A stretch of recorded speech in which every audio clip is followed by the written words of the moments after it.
مگر کئی مرتبہ لوگوں کے کام اٹکے ہوئے ہوتے ہیں، رشتہ آتا ہے دوبارہ رابطہ نہیں کرتے، ڈیل ہوتی ہے ہوتے ہوتے رک جاتی ہے، تو دوست احباب شکوے کرتے ہیں جی ہمارے کام پورے نہیں ہوتے، اٹک جاتے ہیں،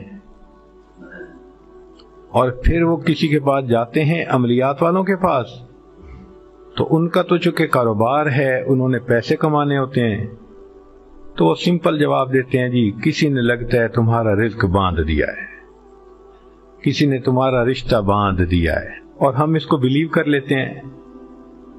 بھئی اللہ کسی کو دینا چاہے تو کون اس کو باندھ سکتا ہے؟ کیوں کسی کو چھوٹا خدا بناتے ہو؟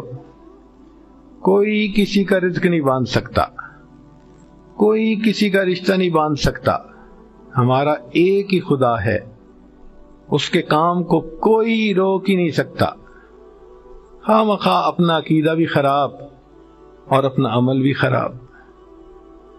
سیدھی بات ہے کہ نبی علیہ الصلوۃ والسلام نے جو باتیں سکھائیں ان کو کریں، خود بخود عملیات سے جان چھوٹ جائے گی۔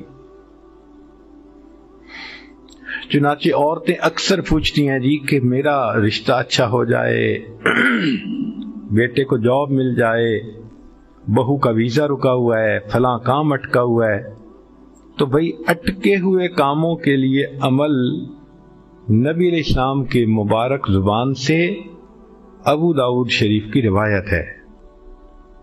نبی علیہ السلام نے فرمایا جو مومن صبح شام 7 مرتبہ اس دعا کو پڑھے گا، اللہ تعالیٰ اس کے ہر ادھورے کام کو پورا فرما دے گا۔